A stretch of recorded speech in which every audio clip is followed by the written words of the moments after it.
திமுக கூட்டணியிலிருந்து வெளியேறியதாக இந்திய யூனியன் முஸ்லீம் லீக் கட்சி அறிவிப்பு. தாவேகா அமைச்சரவையில் இடம்பெற்றதால் 60 ஆண்டுகளாக நீடித்த நட்பு பயணத்தை முறித்துக் கொண்டது.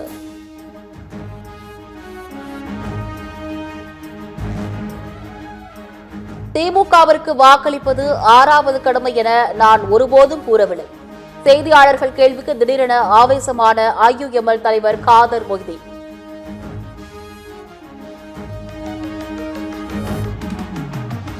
சட்டமன்ற உறுப்பினர்களின் குரலை நசுக்குவதுதான் தமிழக வெற்றிக் கழக அரசின் மாற்றமா என சபாநாயகர் பிரபாகருக்கு எதிர்க்கட்சித் தலைவர் உதயநிதி கேள்வி. மக்கள் பிரதிநிதிகளின் பேச்சை மறைப்பது மக்களையே அவமானப்படுத்தும் செயல் என காட்டமான கருத்து. சட்டப்பேரவை நிகழ்வுகளை நேரலை செய்வது தொடரும். பேரவைக்குள் இருந்ததால் நேரலை துண்டிக்கப்பட்டது தெரியாது என அமைச்சர் ராஜ்மோகன் மீண்டும் விளக்கம். இதை போன்ற சட்டமன்ற நிகழ்வுகள்லாம் நேரலையில் தொடர வேண்டும் என்பதுதான் நிலைப்பாடு. சம்பந்தப்பட்ட துறை அதிகாரிகள் அனைவரோடும் பேசி மிச்சம் இருக்கக்கூடிய நாட்களில் நேரலை தொடரும் என்பதுதான் எங்களுடைய நிலை.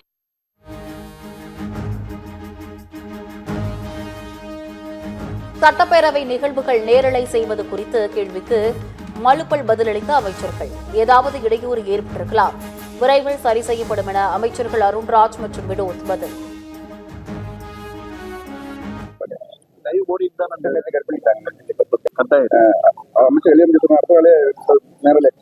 சில இடையூறு நடந்திருக்கும்.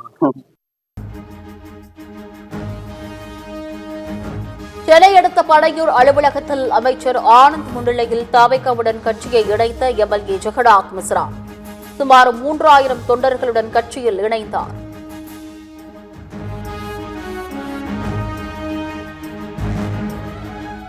மாற்றுக் கட்சியிலிருந்து வருபவர்களுக்கு பதவிகள் தேடி வரும் தாவேகா கட்சியின் பொதுச் செயலாளர் ஆனந்த் உறுதி.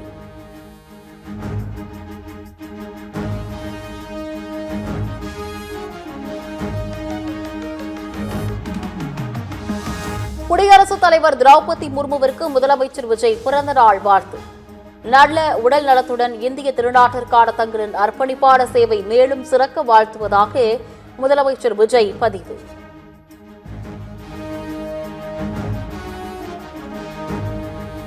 காஞ்சிபுரம் மாவட்டம் உத்திரமேரூர் அருகே அரசு பள்ளியில் தாவேகாவினர் ரீல்ஸ் எடுத்த சம்பவத்திற்கு அதிமுக மற்றும் அண்ணாமலை கடும் கண்டனம். அரசு பள்ளிகளுக்கு சென்று வகுப்புகளை தொந்தரவு செய்வதை முதலமைச்சர் ஏற்றுக்கொள்ள மாட்டார் என நம்புவதாக அண்ணாமலை பதிவு.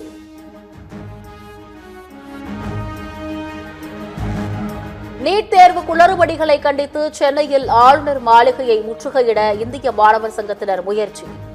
ஆளுநர் மாளிகை நோக்கி ஓட முயன்ற மாணவர்களை போலீசார் தடுத்து நிறுத்தியதால் பரபரப்பு.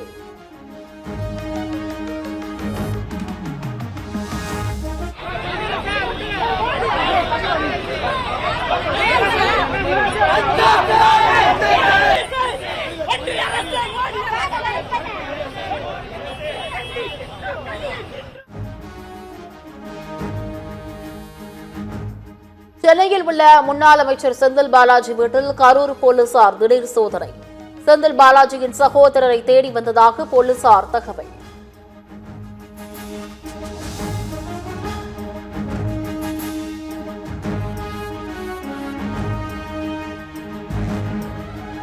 தேனி மாவட்டம் ஆண்டிப்பட்டி பகுதியில் சீமை கருவேல மரங்களை வெட்டி அகற்றிய மதிமுக பொதுச் செயலாளர் வைகோ.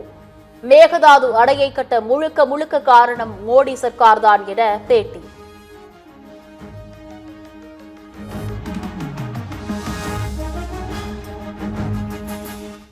கும்பகோணம் அருகே பட்டீஸ்வரத்தில் திறந்தவெளி நெல் சேமிப்பு கிடங்கில் அடுக்கி வைக்கப்பட்டிருந்த சுமார் 50,000 நெல் மூட்டைகள் மழையில் நனைந்து வீண். நெல் மூட்டைகளை அரவைக்காக அனுப்பாமல் பல மாதங்களாக தேக்கி வைத்ததால் சேதமடைந்த சோகம்.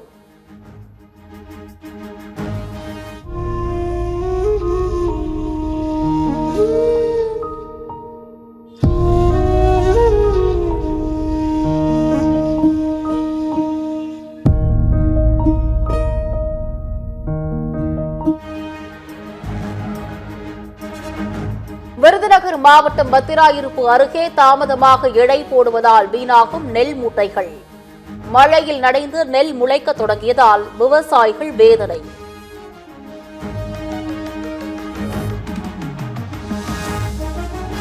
விழுப்புரம் மாவட்டம் விக்கிரவாண்டியில் 10 நாட்களாக மூடிக்கிடந்த நெல் கொள்முதல் நிலையம். மழையில் நெல் மூட்டைகள் நனைந்து சேதம். செய்வதறியாது தவிக்கும் விவசாயிகள்.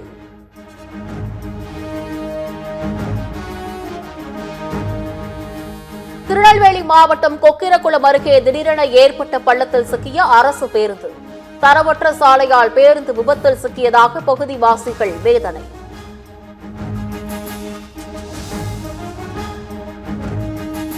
கரூர் மாவட்டம் குளித்தலையில் விவசாய நிலத்தில் கிடைத்த அரிய பொக்கிஷம்.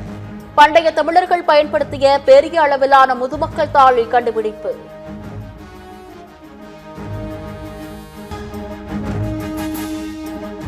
சென்னையில் நடைபெறும் கடைசி ஒருநாள் போட்டியில் ஆப்கானிஸ்தான் அணி பேட்டிங்.